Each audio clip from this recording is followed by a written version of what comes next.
그 집안은 예수를 믿질 않고 이제 그래도 그 손녀딸이 신생아 때에 우리 교회를 다녔어요. 고모 따라 다녔는데 그 아이가 한국에서 예배드린 게 굉장히 좋았던 것 같아요. 근데 오가면서 막 잠도 자고 막 이러니까 멀리서 오는데 고모가 막 업고도 오고 뭐 지하철에서 자고 버스에서도 자고 길거리에서 자고 하니까 너무 힘든 거예요. 이렇게 걸을 수 있는 그런 그 전에도 왔거든요. 그래서 동네 가까이 그냥 보내라 그랬더니 이 아이가 동네에서 너무 이제 교회 왔던 게 좋으니까 할아버지를 졸랐어요. 할아버지 교회 가자고. 그래서 손녀딸이 할아버지 영혼을 구원한 거예요. 그래서 그 할아버지가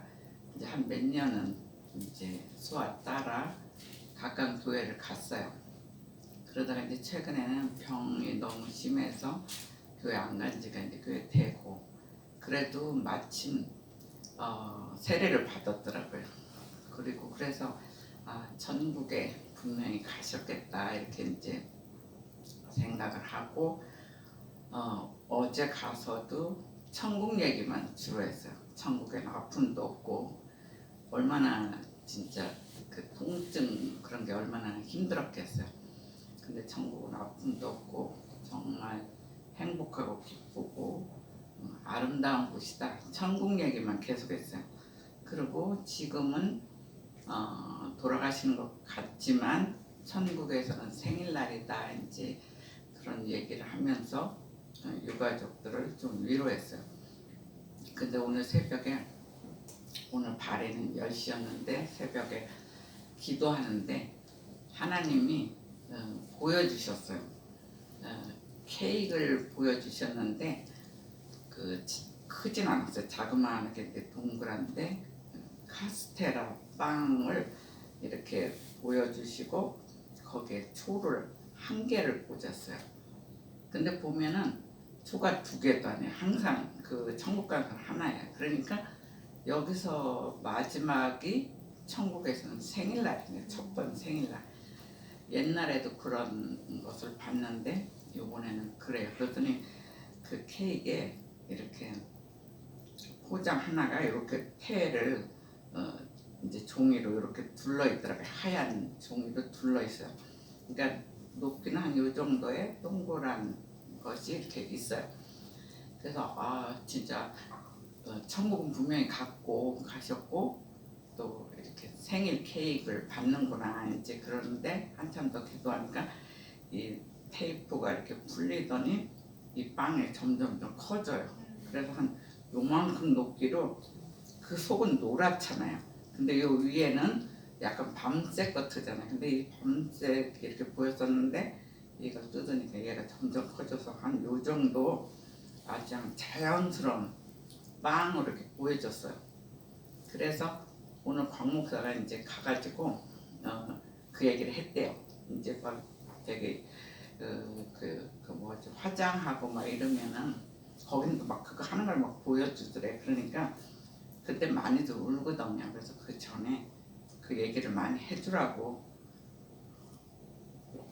그래서 이제 케이크 얘기를 하면서 이제 분명히 천국에 가셨고 거기서는 생일을 맞는 날이다. 그러니까 너무 힘들어하지 말고 여기서는 고통이 끝났으니까 그 얘기를 하니까 끝나자마자 승희 집사님이 빙그레 웃더래요. 그래서 왜 웃냐니까 이 땅에서 빵 중에 케이크를 카스테라 빵을 제일 좋아했다고 그러더래요.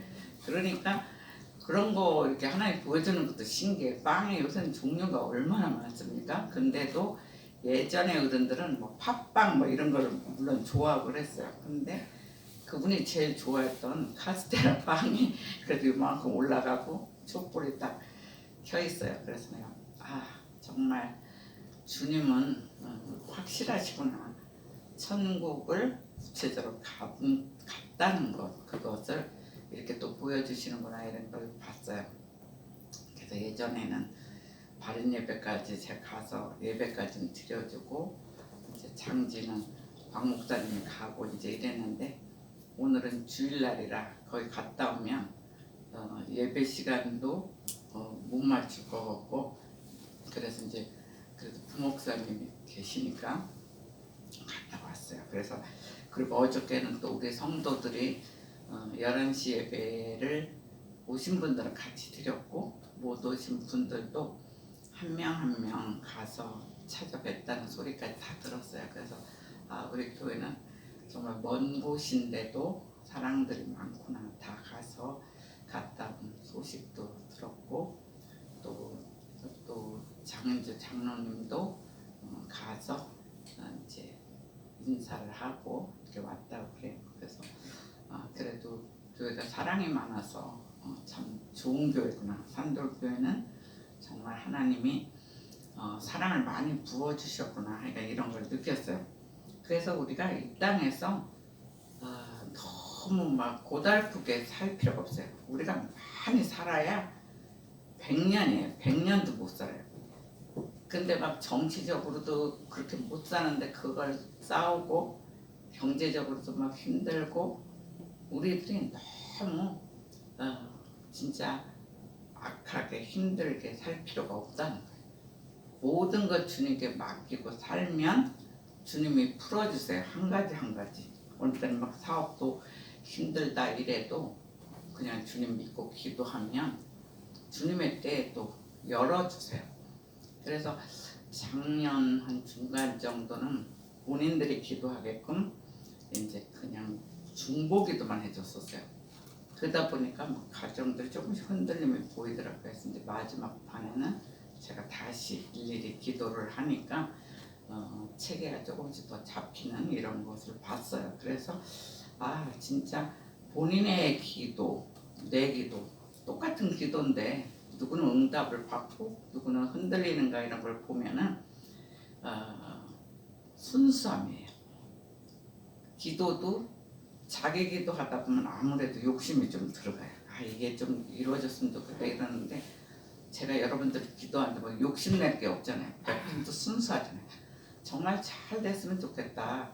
그래서 주님께 영광 돌리면 좋겠다. 이런 순수함 그런 기도가 겸손하고 또 욕심이 없는 그런 기도가 응답받는 거구나. 이제 이런 것을 생각했어요. 그러니까 뭐 이번 주는 엄청 바빴어요. 막 이제 말씀도 여러 번 준비해야 되지. 또 신년 뽑기 하는 것도 다 준비했어요. 그동안 이제 기도 음식 했다가 카드 한 장 한 장 딱 쓰고 한 5분 되니까 이제 그쪽에서 전화가 온 거예요. 아버지 돌아가셨다고. 처음엔 전화가 왔는데 안 맞다네요. 그래서 왜 안 맞다는 거예요. 올해는 꼭 교회를 가자, 교회 나와라 이제 뭐 이런 식으로 얘기가 이제 시작됐죠. 자, 오늘 주제가 무엇입니까? 여호와의 집에 올라가자. 예, 여호와의 집에 올라가자. 이게 무슨 뜻인 것 같아요? 여호와의 집에 올라가자. 성전에 가자는 거예요. 성전. 여기는 예루살렘 성, 거기서 성전에 올라가자 그거예요. 근데 시편은 150편으로 돼 있어요. 그래서 5편으로 이렇게 나눠졌어요. 근데 150편 중에 특별히 120에서 134편 그것이 15편은 특별히 성전에 올라가는 노래예요. 그래서 히브리어로 슈레이 하말롯 그래요. 한번 따라해 보세요. 슈레이 하말롯 예, 이라고 이제 하는데 그게 이제 말하자면 성전에 올라가는 노래라는 것을 히브리어로 그렇게 얘기하고 있어요. 그래서 히브리 순례자 그러니까 이스라엘인들을 예전에는 히브리인이라고 그랬어요. 왜 그러냐면 우리는 먼지와 같은 존재다. 그거를 히브리라고 그래요. 그런데 히브리 순례자들 지금은 또 세계에 성지를 가는 그런 순례자들도 그렇게 같이 행동을 하고 있어요. 그래서 그 순례자들이 성대한 예배 축제가 열리는 예루살렘으로 올라가는 거예요. 그러니까 밑에서 예루살렘이 좀 높은 고지에 있어요. 근데 그 여정 이렇게 빙글빙글 이렇게 이제 돌면서 그 산꼭대기까지 이제 올라가는데 거기에 이제 가면서 순서대로 불렀던 노래예요. 그러니까 120편 이게 다 주제가 있어요. 우리가 그때 한 번 거진 설교를 했던 것 같아요. 그래서 120편은 회개서부터 시작해요. 121편은 하나님의 섭리. 오늘은 122편은 예배예요. 오늘은 예배가 얼마나 중요한가 그런 것을 얘기하며 123편은 또 섬김, 그리고 124편은 도움. 나의 도움이 어디서 올꼬 이러면서 이제 그 도움에 대해서. 그래서 한 가지가 다 제목이 있어요. 근데 우리나라 성경책에는 다들 다윗의 성전에 올라가는 노래 그냥 이렇게 15편을 똑같은 주제를 하고 있어요. 근데 유진 피터스는 그 신학자면서 그 설교자는 하나하나 파트를 정확하게 기록을 하였어요. 저는 또 유난히 개인적으로 그분이 이론만 달필이 아니라 영성도 굉장히 깊어요. 그래서 그분의 그 번역서를 이제 많이 읽어서 읽다 보면 제가 또 시편을 좋아해가지고 한동안 시편을 막 히브리어로 외우기도 하고 막 그랬는데 이제는 나이가 드니까 이렇게 보고 해도 조금씩 또 까먹고 그래요. 근데 시편을 굉장히 좋아했던. 근데 이 시편이 기도가 안 된다. 나 기도 어떻게 할지 모른다. 그러면 시편을 하루에 한 편씩 읽으면은 하나님 마음이 느껴져요. 내 마음을 하나님께 바치는 거예요.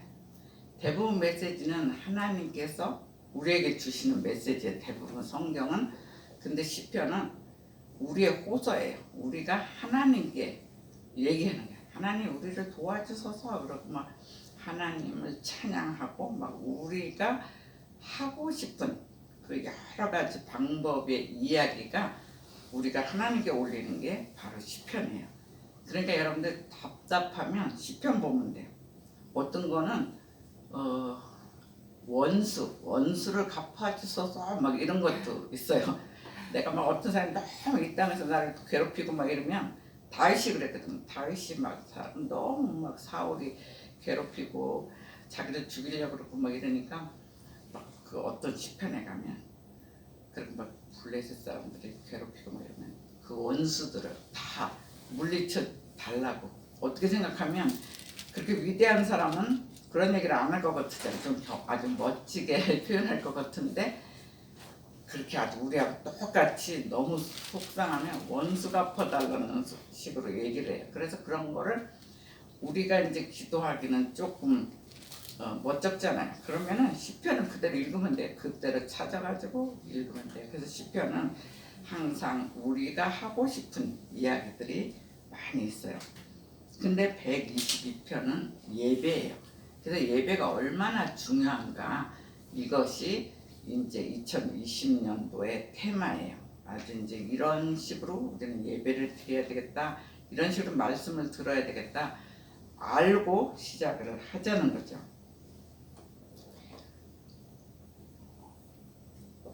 그래서 예루살렘 성지순례는 하나님을 앙망하는 거예요. 하나님을 경외하는 그 상황적 삶을 위한 것이에요. 우리가 하나님을 경외하자 이런 그러면서 우리의 삶을 상황적인 삶을 위한 것이다 이렇게 알고 있으면 되고요. 시편 122편은 조금 전에도 얘기했듯이 특별히 예배에 대해서 말씀하고 있어요.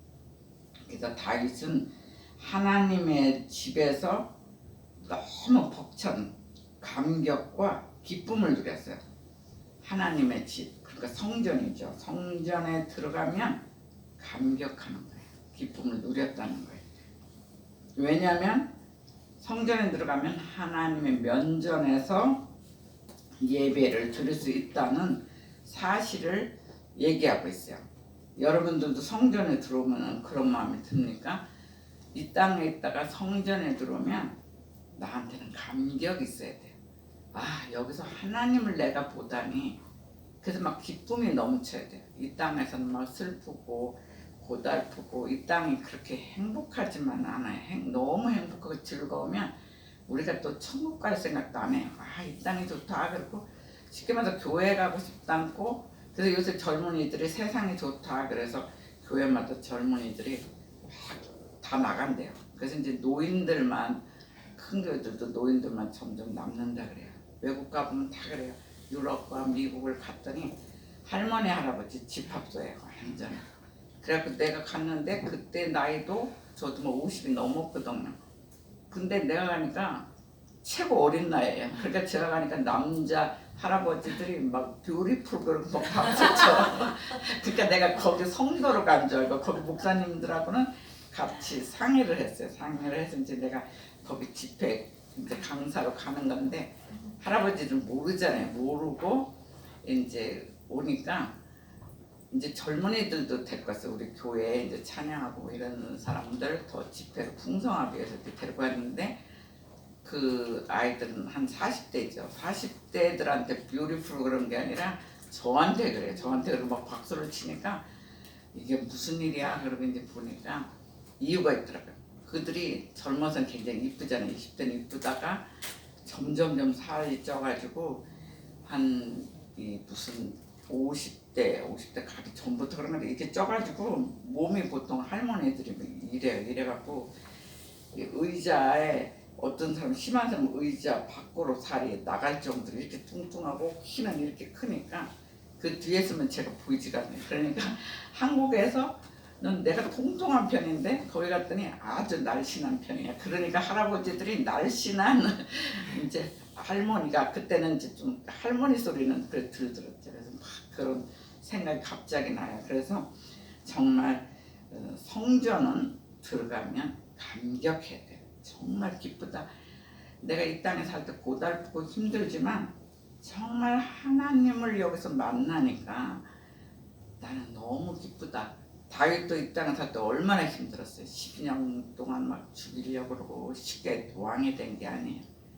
여러분들이 막 힘들면 다윗 생각하면 돼요. 다윗보다는 고달프지 않았어요. 여러분들은 다윗처럼 12년 동안 누가 왕이 자기를 죽이려고 했습니까? 얼마나 조마조마하게 맨날 토굴 속에 숨고 막 이랬으니까. 근데 여러분들은 적어도 누가 나를 죽이려고 하진 않았어요. 그리고 더 고달프면 누구 생각하면 되냐면 예수님 생각하면 돼요. 예수님은 죄도 없는데 십자가에 못 박히셨잖아요. 우리는 실제 우리를 데리고 우리가 뭐가 좀 잘못했다 해서 십자가에 못 박지는 않잖아요. 너무 힘들면 예수님 생각하고 또 다윗을 생각하면 충분히 넘어갈 수가 있어요. 충분히 넘어가고 기도하면 또 이제는 예수님을 구체적으로 도와주시잖아요.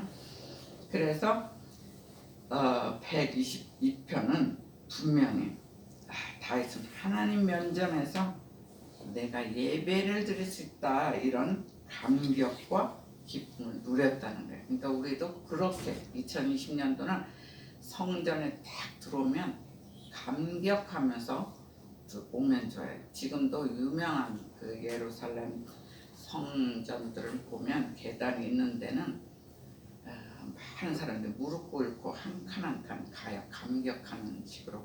로마도 그래요. 로마도 계단 있는 그 성전에 가면 세계 사람들이 내가 감히 하나님 성전을 걸어갈 수가 있나. 그래서 한 칸 한 칸을 무릎 꿇고 노인들도 그렇게 가는 것을 이렇게 보면서 야, 세계는 정말 이렇게 감격하며 감사하며 한 발 한 발 올라가는 것이 성전이구나. 하나님을 만나는 곳이기 때문에. 그래서 여러분들도 올해는 저와 같이 겸손한 마음으로 성전에 특별히 들어올 때 감격하고 또 행복한 건 뭐냐면 문제를 들고 와서 성전에서 해결을 많이 봐요. 해결을 하고 제가 이제 작년에 쓴 카드를 이제 어느 날 갖고 올 거예요. 이번에 막 이사 가고 이래갖고 너무 잘 감춰갖고 지금 보이질 않아. 근데 몇 명은 제가 이제 기억이 나요. 이렇게 계속 기도를 했으니까. 근데 보니까 거진이 이루어졌어요. 여러분들의 기도가 이루어진 것을 알 수가 있어요. 어떤 사람은 뭐 사진을 이렇게 찍었다나 봐요. 찍었는데 자기네들이 그것이 이루어졌다 이런 소리도 제가 이제 얘기를 들었어요. 그만큼 성전에 와서 기도하고 예배 드릴 때 우리들의 역사까지 우리들의 소원을 들어주시는 주님을 찬양합니다. 우리에게 주시는 첫 번째 메시지는 너희는 예배를 통하여 삶을 영위할 수 있는 틀을 만들어라 그랬어요. 그 예배를 통해서 우리가 어떻게 삶을 영위할 수 있는지 그 틀을 만들라고 오늘 첫 번째 얘기를 하고 있어요. 자, 4절 한번 읽어주세요.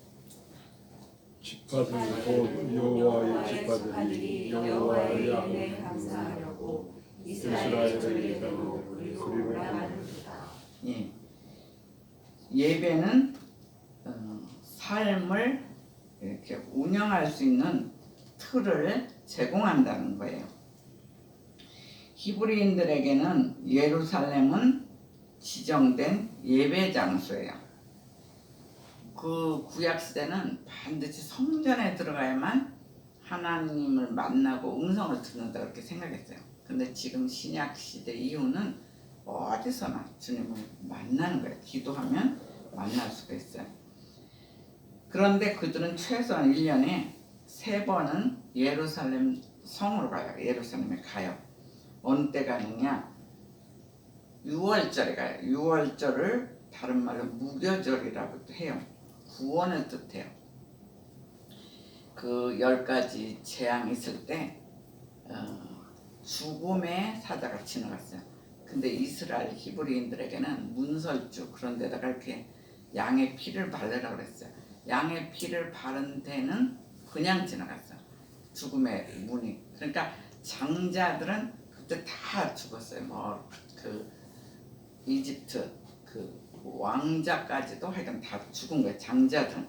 그런데 그 백성들 이스라엘 백성들만은 양의 피를 바름으로 이제 죽음의 신이 그냥 지나갔단 말이에요. 그래서 6월절 그러면 구원을 뜻해요.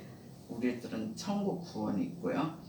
그리고 그 다음에는 77절에 올라갔어요. 77절은 다른 말로 하면은 맥추절이에요. 맥추절은 우리도 느끼잖아요. 그러니까 보리를 첫수하게 했을 때 그것도 하나님께 바치기 위해서 또 갔어요. 그리고 마지막은 초막절이에요. 초막절을 수장절이라고도 해요. 추수가 다 끝나고 이제 성대한 예배를 드리는 거예요. 그래서 6월절, 77절, 초막절은 최소한 이스라엘 민족들은 예루살렘 성에 가서 예배를 드렸어요. 그곳에서 그들은 하나님께서 분명히 하나님은 우리를 창조하셨구나, 세계를 창조하셨구나 이런 것을 느끼면서 구원하셨다는 걸 느껴요. 이번에도 이렇게 돌아가신 그곳에 가서 예배를 드릴 때 하나님은 분명히 한 사람 한 사람 특히 그 분을 강영석 씨인데 이분은 분명히 천국으로 보내시는구나. 그래서 거기서 볼 때 뭘 느꼈냐면 우리가 진짜 한두 번 교회를 갔어도 예수님은 한 명이라도 천국으로 데리고 가려고 하는구나 그런 걸 느꼈어요. 어떻게 따지면은 진짜 교회 아직도 안 다니는 사람 참 많잖아요. 근데도 한두 번이라도 정말 주님을 사랑하는 마음으로 간 사람들은 정말 천국 백성 만들려고 하시는구나. 그래서 하나님은 그 구원에 대한 것 그것이 굉장히 천국 구원이 굉장히 중요했던 것 같아요. 그래서 이들은 그들 성전에 들어가서 하나님은 창조하신 분, 하나님은 우리를 구원하신 분, 그것뿐만이 아니라 그들의 필요까지 채워주신다는 거예요. 그러니까 우리는 성소에 들어가면 우리의 필요한 그 소원들, 그런 것을 채워주시는 분이라는 것을 그 사실과 만났다는 거예요. 그러니까 다윗이 얼마나 힘들 때 성소에 갔겠어요. 근데 그 성소에 들어가면 자기의 죄악은 다 회개함으로 사라지고 하나님을 1대1로 만나면서 자기의 소원까지 들어주시는 분이다.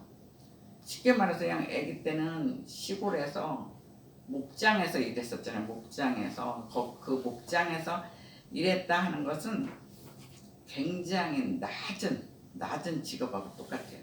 그러니까 그 아이를 특별한 곳에 쓸 수 없으니까 양치기 노릇하게 하는 거거든요. 근데 양치기 했던 아이를 자기 아버지도 걔를 대단하게 안 봤는데 하나님은 계속 거기서 키우셔서 나중에 다윗 왕으로 만들잖아요. 그러니까 그건 얼마나 간섭하신 거잖아요. 위기는 많았지만 그 위기를 통해서 하나하나 만들어가는 거예요. 그러니까 우리도 이 땅에 살면서 어떤 사람 쉽게 그냥 한 가지가 소원이 이루어지는 사람이 있는가 하면 어떤 사람은 뭐가 될 듯하면 또 힘들고 될 듯하면 또 꺾어지고 막 이럴 때도 있어요. 근데 그게 뭐냐면 하나님이 우리를 겸손하게 또 진실되게 작품을 만드는 과정이에요. 그렇게 믿고 가야 돼.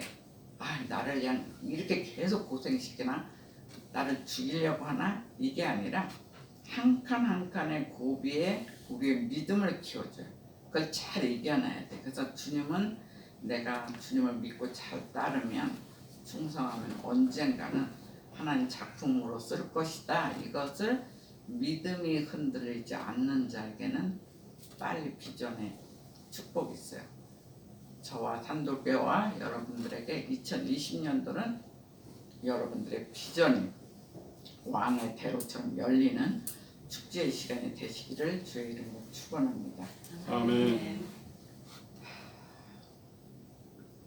그리고 4절에 한번 더 읽어보세요. 4절 한번 더 읽어주세요. 집파들 곧 여호와의 집파들이요 여호와의 이름에 감사하고 이스라엘의 전례대로 그리고 올라간다. 예, 여기서 지파들 곧 여호와의 지파들이 그렇게 얘기를 했어요. 그러니까 예배 시에는 각각 다른 모든 지파, 그러니까 얘네들은 특히 12지파니까 얼마나 따로따로 살다가 얼마나 정신없게 이제 모이잖아요. 그러는데 예배 시에는 각기 다른 모든 지파가 단일 민족으로 모인다는 거예요. 지파가 다 틀린데 그 예배 때만큼은 단일한 민족으로 조화로운 관계 속에서 예배를 드렸다는 거예요. 그러니까 이것저것 아무것도 안 따지는 거예요. 그때는 진짜 우리는 하나님 안에 한 가족이다 이렇게 이제 느끼면서 사는 거죠. 그런데 우리 역시도 그거라는 거예요. 우리 역시도 예배 시에는 어떤 사람은 지식이 많고 어떤 사람은 지식이 낮고 어떤 사람은 엄청 부자고 어떤 사람은 또 너무 힘들고 고난이 있거나 여러 가지 상황들이 있어요. 우리 배경들이 있어요. 근데 다양한 상황 속에서 우리는 예배드리러 와요. 그러나 예배를 드릴 때는 함께 모여서 하나가 된다. 그러니까 우리가 산돌교회 딱 예배드려 들어온 순간 우리는 산돌교인이라는 이 하나로 뭉치는 거예요. 여기저기 막 이렇게 종류의 상황에 이렇게 있는 것이 아니라는 거죠. 그래서 우리는 예배에 들어오면 우리는 산돌교회 한 식구다. 요번에 그것도 진짜 느꼈어요. 우리 식구들이 정말 마음이 따뜻해서 다 한 번씩 왔다 가는구나 이런 것도 느꼈어요. 자, 우리에게 주시는 두 번째 메시지는 너희는 예배를 통하여 하나님의 관계를 맺고 있어라 그러고 있어요. 그러니까 예배를 통해서 하나님과의 깊은 관계를 맺으라고 주님 말씀하고 있어요. 자, 1절 다시 한번 1절 읽어주세요. 사람이 내게 말하기를 여호와의 집에 올라가자 할 때 내가 기뻐하였도다. 예, 여호와의 집에 올라가자 할 때 이게 다윗이시거든요. 내가 기뻐하였도다 이렇게 얘기하고 있어요. 근데 예배, 그 예배라는 것은 하나님을 찬양하라는 명령이에요. 예배에 우리가 이렇게 딱 들어왔다 그럼 우리는 하나님을 찬양해야 돼요. 하나님을 찬양하는 명령에 순종하는 자리예요. 여러분들은 오늘 정말 찬양하려고 하는 주님을 우리는 찬양하고 경외하고 그런 마음으로 왔습니까? 네. 아니면 그냥 주일이니까 그냥 또 가자 그러고 피곤한데 가자 이제 그러고 왔습니까? 저도 오늘은 되게 피곤해요. 어저께 가서 막 거기 멀더라고요. 그 갔다가 왔다가 막 이러니까 좀 피곤해요. 그렇지만 아침에 이제 일찍 주님 오늘 저를 꼭 잡아주세요. 오늘 특별히 또 신년 주일 예배인데 피곤치 않고 저를 영육간에 강건하게 해주세요. 이렇게 이제 기도하고 왔어요. 그래서 여호와의 이름에 또한 감사하기 위함이에요. 우리가 이만큼 그래도 온 것이 죽지 않고 이만큼 살고 평화를 얻고 이렇게 온 것이 여호와의 때문이에요. 그래서 여호와의 이름에 감사하기 위해서 우리는 이 자리에 왔어요. 감사라는 이 명령은 바로 예배의 핵심이라는 거예요. 우리는 예배, 교회 오면 하나님을 찬양하고 또 하나님께 감사해야 되는 것이 바로 예배의 핵심이다. 우리가 알고 예배를 드려야 돼. 그것도 예배도. 그래서 우리가 믿음 안에서 삶의 이유와 동기를 발견하는 거예요. 우리 믿음을 자꾸 커지다 보면 내가 살아야 되는 이유, 내가 살아야 되는 동기를 발견하라 이렇게 얘기하고 있어요. 하나님께서 우리가 그렇게 할 수 있도록 예전부터 돕고 계셨다는 거예요. 우리는 어느 때는 우리 힘으로 이만큼 온 줄 알아요.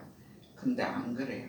그만큼 가도록 목사님도 기도해주고 또 주위에 아는 분들이 기도해주고 기도의 힘들이 많아요. 그래서 하나님께서 우리가 정말 한 칸 한 칸 가도록 하나님께서 직접 예전부터 돕고 계셨음을 알라는 거예요.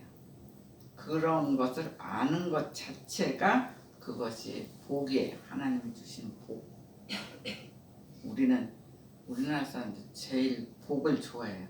복 받기를. 그래서 새해 인사 엄청 받아요. 목사님 새해 복 많이 받으세요. 그래갖고 막 카드하고 막 그제 사이트가 이제 1000명이 넘었거든요. 그러니까 처음에 이렇게 답해주다가 너무 머리가 아파요. 그래서 큰 틀로 제가 인사 축복문을 그냥 멋지게 쓰고 이제 그냥 그쪽에서 이렇게 올리는 대로 이제 그냥 봤어요. 근데 그만큼 우리는 서로 축복하기를 좋아해요. 그리고 우리나라 사람들 특히 새해에 진짜 복 받아라 그것이 인사예요. 근데 저는 하나님이 주시는 복을 받으면 좋겠어요. 세상적인 복은 받다가 어느 때는 끊겨요. 근데 하나님이 주시는 그 축복은 영원해요. 그래서 산돌교와 저 여러분은 2020년도는 하나님이 주시는 복을 많이 받기를 주의 이름으로 축원합니다. 아멘. 예, 그래서 그 감사는 또한 찬양과 연결됐다는 거예요. 즉 감사의 찬양을 하라는데 감사 찬양을 많이 하다 보면 감사할 일이 저절로 또 생긴다 그래요. 그래서 저는 예전부터 자기 전에 최소한 10개는 하나님 오늘 이래서 감사했습니다 이렇게 손가락을 꼽으면서 기도해요. 근데 어느 때는 막 20개 정도 넘어갈 때도 있고 한 10개는 최소한 감사해요. 그렇다고 막 엄청난 이야기를 감사하는 게 아니에요. 하루에 그냥 작은 것서부터 그냥 감사하다 보면 여러분들도 해보세요. 그러면 쉽게 넘어가요. 근데 그렇게 살다 보면 그 다음날들이 감사할 제목을 또 주세요. 왜 그러냐면 아무 감사할 일도 없으면은 제가 손가락 꼽으면서 감사할 일이 별로 없잖아요. 그러니까 감사기도 하면 그 다음날 감사할 일을 또 주시고, 그러니까 그런 것에 또한 우리는 감사해야죠. 그래서 우리는 감사의 찬양을 드릴 때 그때서 비로소 우리의 존재를 안다는 거예요. 내가 도대체 어떤 사람인가, 하나님이 나한테 무엇을 원하나, 감사기도 하다 보면 하나님이 우리 존재를 알려주세요. 그리고 존재의 근원인 하나님을 만나게 된다는 거예요. 우리가 감사기도 하고 이러다 보면 너의 존재를 얘기해. 난 너를 통해서 무슨 일을 하고 싶어 이러면서 하나님께서 어느 날 그냥 훅 들어오셔서 얘기를 해주세요.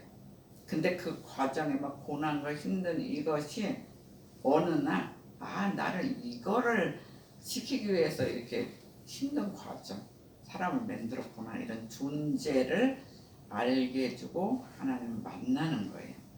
그게 예배를 통해서 특히 우리는 알게 돼요.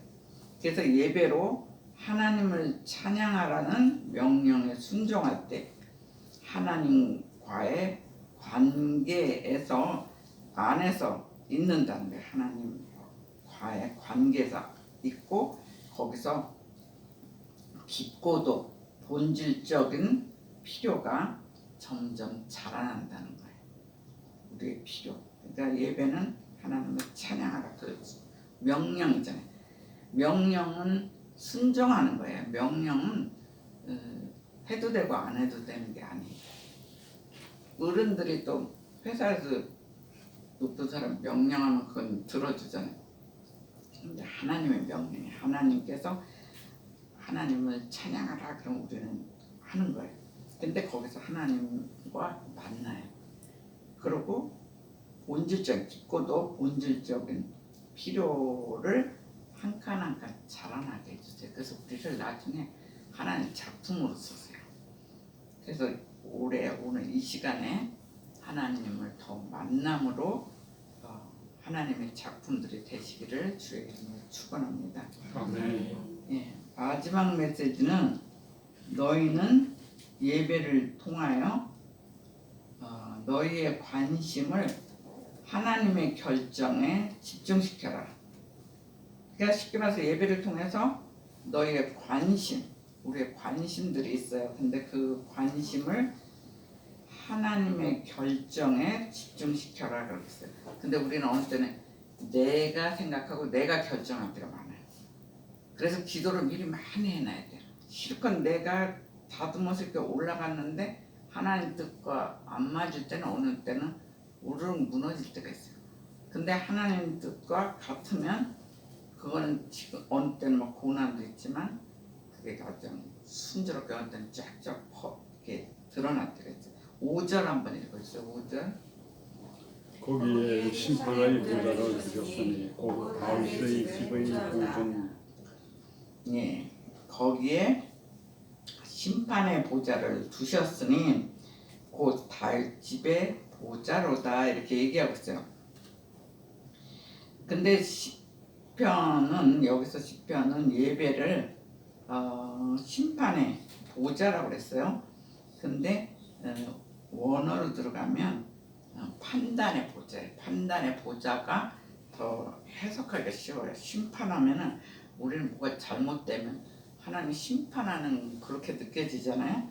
근데 여기서 예배를 판단의 보좌, 곧 다윗 집의 보좌다 이렇게 생각하는 게 더 우리가 해석하기가 좋아요. 그래서 그 보좌가 자리 잡은 장소로 묘사하고 있어요. 그렇다면 성경에서 판단이란 무엇인가? 여기서는 심판이라고 나왔지만 하나님의 사태를 바로 잡고 문제를 해결하시는 결정적인 말씀을 뜻한다 이렇게 얘기하고 있어요. 그러니까 판단. 그러니까 하나님께서 판단하시는 거예요. 이 사태를. 이 사태가 막 엉클어졌을 때 그걸 바로잡고 문제를 해결하시는 결정적인 말씀을 판단이라고 얘기하고 있어요. 그러니까 우리도 살다 보면 막 기도하다 보면 하나님께서 해결해 주시는 걸 알 수가 있어요. 근데 해결하기 전에 이거는 굉장히 나한테 충성한 것이다. 이거는 니네들이 잘못한 것이다. 이렇게 하나하나 판단해 줘요. 근데 이제 여기서 이제 그걸 심판한다고 이제 보고 있는 거예요. 근데 한 가지 판단해 줄 때 우리가 빨리 깨달아야 돼. 그래서 뭐가 잘못된 거 있으면은 우리가 빨리 회개하면 돼. 회개기도 하고 다시 출발하면 돼. 근데 옳다고 하면은 이제 막 이제 쉽게 세상 말로 밀어붙이고 그대로 가면 돼. 하나님 이건 예스한 것이다. 그러면은 그렇게 주저할 필요가 없어요. 그래서 판단의 보좌란 다르게 얘기하면 하나님 말씀이 선포되는 장소예요. 하나님 말씀이 선포되는 장소. 여기도 하나의 판단의 보좌예요. 여기가 하나님 메시지가 선포되는 장소잖아요. 그러니까 하나님이 하시고 싶은 메시지를 목사를 통해서 얘기하는 거예요. 너희 교회는 이랬으면 좋겠고 너희 성도들은 이랬으면 좋겠다. 그래서 이 자리가 하나의 판단의 보좌예요. 하나님 말씀이 선포되는 장소이다. 그래서 우리는 예배 때마다 우리는 하나님의 판단으로 다시 새로워지는 거예요. 우리들이 몰랐던 것, 우리가 어느 때는 잘못을 했어도 뭘 잘못했는지도 모를 때도 있어요. 그렇기 때문에 항상 예배 때마다 우리는 하나님의 판단으로 다시 새로워지고 하나님 말씀하신 것과 하나님의 결정하는 것, 그것을 우리를 구원하시는 하나님의 방식에 집중하라 이렇게 얘기하고 있어요. 그러니까 우리가 하나님 판단으로 다시 잘못됐을 때 새로워지고 하나님 말씀하신 것과 하나님의 쉽게 말해서 하나님 뜻에 결정하는 것, 그것은 우리를 구원하시는 그 하나님의 방식이 있다는 거, 거기에 집중하라고 얘기하고 있어요. 자, 6절 읽어주세요. 6절. 예루살렘을 위하여 평안을 구하라. 예루살렘을 사랑하는 자는 형통하리로다. 예. 그래서 예루살렘의 평안을 구하는 자는 형통의 축복을 준대요. 그래서 예루살렘을 위하여 평안을 구하라 그러면, 그러니까 그리고 예루살렘을 사랑하는 자는 형통하리로다. 그러니까 예루살렘을 위하여 평안을 구하라. 그것은 하나님께 영광을 돌리는 사람들, 예루살렘 성에서 하나님께 영광 돌리고 기도하고 하나님께 그 찬양으로 올리는 감사 찬양하는 사람들에게 주시는 축복 두 가지가 평안과 형통의 축복이에요. 그러니까 샬롬의 평안. 이스라엘 사람들의 제일 인사가 샬롬, 그런데 그건 하나님이 주시는 평안이에요. 그러니까 우리가 아무리 부귀영화를 누려도 집이 평화가 없으면은 너무 힘들어요. 만약에 그 가족 중에 한 명이 너무 독한 병에 걸렸다 그러면 평안이 깨져요. 그래서 이 샬롬의 축복하고 형통의 축복은 우리 손까지 풍요의 축복을 받으니까 굉장히 귀한 축복이죠. 그래서 예루살렘을 위해서 분명히 평안을 구하라. 그러면 여호와 우리 하나님을 위하여 내가 복을 구하리로다 이렇게 얘기를 하고 있어요. 내가 복을 구하리로다. 그러면은 그건 여러분들이 언제 외우세요? 따라해보세요. 아바쿠샤, 아바쿠샤, 토부, 호, 라크. 라크. 그냥 한국말로 쓰세요. 어차피 히브리어 모르니까. 그래도 이거 외워놓으면은 어느 날 이스라엘 가면 되게 좋아해. 내가 복을 구하리로다. 내가 너를 위해서 복을 구하리로다. 이 소리도 아바크샤 토부 라크라래. 토부는 좋다는 소리예요. 좋다는 것은 여기서 이제 복을 얘기하고 있어요. 아바크샤 토부 라크. 네, 그래서 지금 이 시간에 제가 여러분에게 하나님을 대신해서 아바크샤 토브 라크 되기를 축원합니다. 아멘. 이거 히브리 말로 하는 거하고 한국말로 하는 거는 굉장히 느낌이 틀려요. 네. 그래서 원어 하나는 외우게 하려고 제가 이제 뭐 하면 좋겠나 하다가 이제 그거를 했죠. 자, 주일 예배가 있어요. 우리가 예배 중에 일주일에 딱 한 번 주일 예배를 굉장히 중요시하고 있어요. 근데 주일 예배는 일주일에 한 번 드려요. 일주일에 물론 이제 성도들이 많으니까 이렇게 나눠서 1부, 2부 뭐 이렇게 하지만 원래 주일 예배는 일주일에 한 번. 그리고 나머지 엿새를 우리가 지나요. 그러면 주일 예배 한 번 하고 나머지 엿새는 어떤 차이를 가져오는가 우리가 생각해 볼 필요가 있어요. 근데 주일 예배를 드리면 말씀도 듣지만 우리가 기도를 해요. 특별히 기도를 하는데 이 기도는 예배의 경계 밖으로 흘러 넘쳐서 성 안으로 들어가는 거예요. 이 예배를 통해서 점점점 흘러가는 거예요. 즉 사회에서 새로운 관계를 창조하기 위한 기도예요. 그러니까 여기서 일단 하나님 말씀이 선포되고 그게 한 칸 한 칸 흘러서 사회로까지 넘치는 거예요. 그러니까 일주일 동안은 이제 여기서 말씀을 듣고 사회로 가는 거예요. 여러분들 가정과 여러분들의 회사까지 가는 거예요. 그러니까 주일 예배는 반드시 그 말씀을 먹어야 돼요. 안 먹으면 일주일은 죽도 못 먹는 거예요. 어떻게 따지면은 물은 마시고 죽은 좀 먹을 수 있다 하는데 죽도 못 먹는 거하고 똑같아요. 근데 예배가 굉장히 중요해요. 그래서 여러분들에게 죽은 먹이려고 제가 카톡으로 넣어줘요, 말씀을. 근데 여기서 말씀 듣는 거하고 카톡으로 듣는 거 굉장히 틀려요. 왜냐하면 성소에서 이렇게 할 때는 하나님 임재가 있어요. 그래서 자기한테 유난하게 확 들어오는 메시지들이 있어요. 성령이 운행을 하고 있어요. 근데 카톡에는 조금 그런 운행하는 것이 이제 아무래도 적지요. 그래서 여기에서는 구하라 그런 얘기가 있어요. 구하라. 근데 여기서 구하라는 뭐냐면 영어로는 플레이야. 기도라는 소리죠.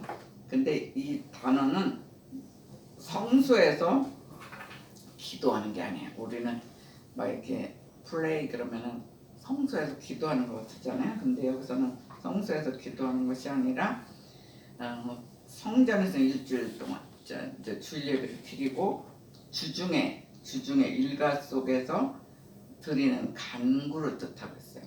그러니까 여기서 이제 플레이 구하라는 단어가 나와요. 근데 주일 설교를 듣고 이제 주중에 회사로 가든지 가정으로 가잖아요.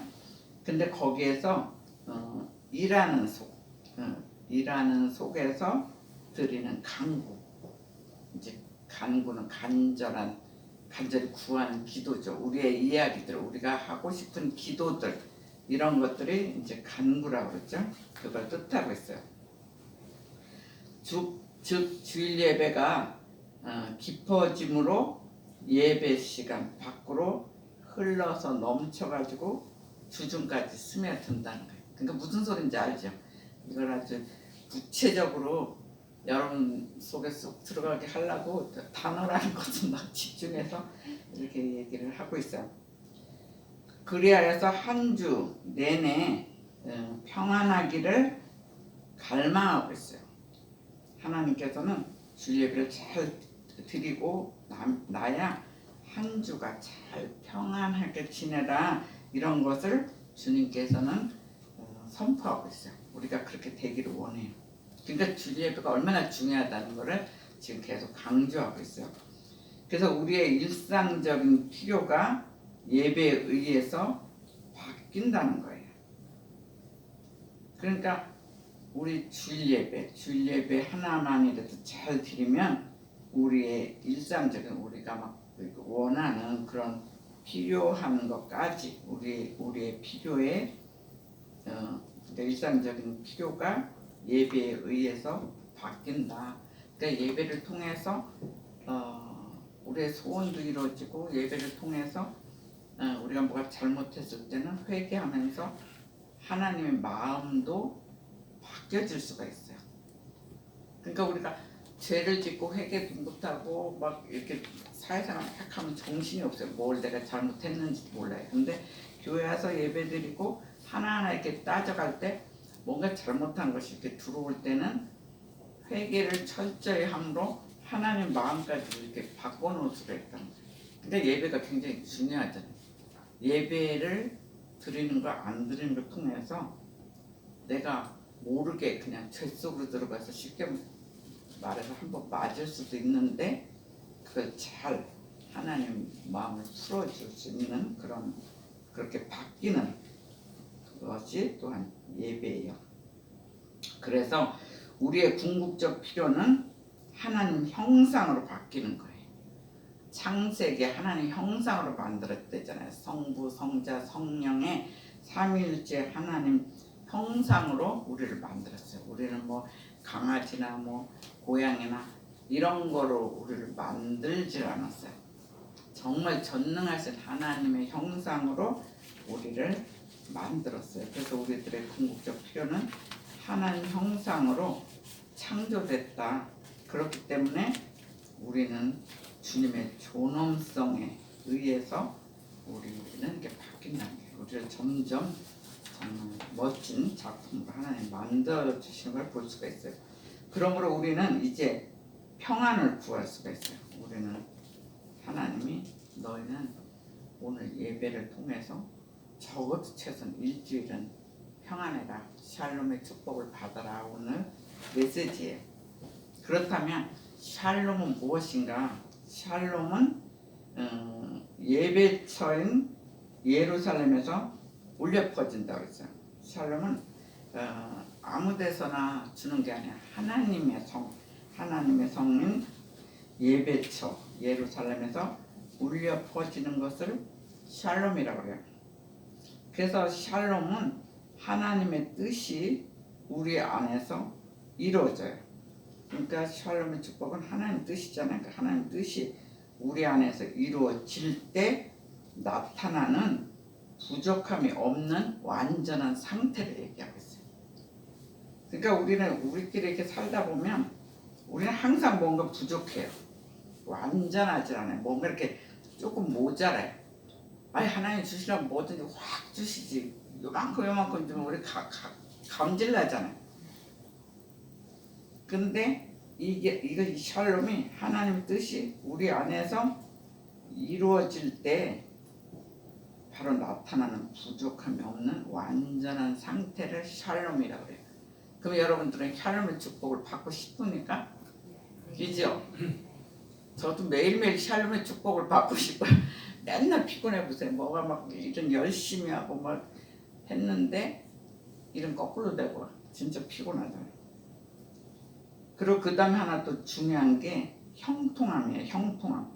형통함의 축복은 다른 말로 샬바흐라고 해요. 한번 따라해보세요. 샬바흐. 어떻게 따지면 좀 독일어 같아요. 그죠? 저는 독일어 일주일 했지만 이런 거 하다 보면 뭐 이러면 꼭 다른 나라 같아요. 다시 한번 합시다. 우리는 샬롬은 잘 알아요. 이스라엘 사람들은 보통 때도 이렇게 만나면 샬롬 그래요. 그게 인사예요. 하나님의 평안이 너에게 임하길 원한다 해서 샬롬 그래요. 근데 그 형통함은 샬바흐는 우리가 잘 몰라요. 다시 한번 해보세요. 샬바흐. 샬바흐는 번영이라는 뜻도 있어요. 번영. 그러니까 어떤 회사 가면 그들은 번영을 기도해. 샬바흐 그래요. 그래서 샬바흐는 번영과 형통함을 뜻하고 있어요. 그래서 하나님이 또 예수 그리스도 안에서 우리를 다스리고 우리와 함께 하시고 우리를 위해서 주심으로 우리에게 막 필요한 걸 막 준단 말이야. 그래서 모든 것이 형통할 것이다. 형통할 것임을 아는 자의 자세. 되게 길죠. 그래서 여러분들 완전히 머릿속에 넣어주려고 꼼꼼하게 이제 얘기를 했는데 쉽게 말해서 그 샬바흐는 하나님이 함께 하신다는 거예요. 함께 하기 때문에 우리에게 번영과 형통의 축복이 이루어진다는 거예요. 쉽게 말해서. 그래서 특히 주일 예배는 우리가 예배 후에도 매일같이 평안과 형통함 가운데 지낼 수 있게 해주시는 근원이 된다는 거예요. 우리가 예배를 통해서 이 시간뿐만이 아니라 일주일 내내가 또 어느 때는 평생이 평안과 형통함 가운데 너네들은 지낼 수 있어, 이런 것을 알게 해준다는 거예요. 그래서 2020년도는 오늘 신년 예배를 통해서 올 1년 내내 아니면 평생 샬롬과 샬바, 평안과 형통함의 축복이 교회와 저와 여러분께 평생 있기를 주의 이름으로 축원합니다. 아멘. 이럴 때는 아멘 크게 돼요. 왜냐면 그 축복을 받아야 돼. 우리는 하나님이 주신 걸 받아야지. 우리 거 뭐 우리가 해서 노력해봤자 10%도 못 얻어요. 그러니까 정말 평안과 샬롬과 샬바, 한 번 더 해봅시다. 샬롬, 샬롬, 샬바, 샬바. 예, 그런 축복이 임하시기를 주의 이름으로 축원합니다. 아멘. 네, 그렇게 하세요. 예, 예배 마치겠습니다. 여러분이 먼저 기도하세요.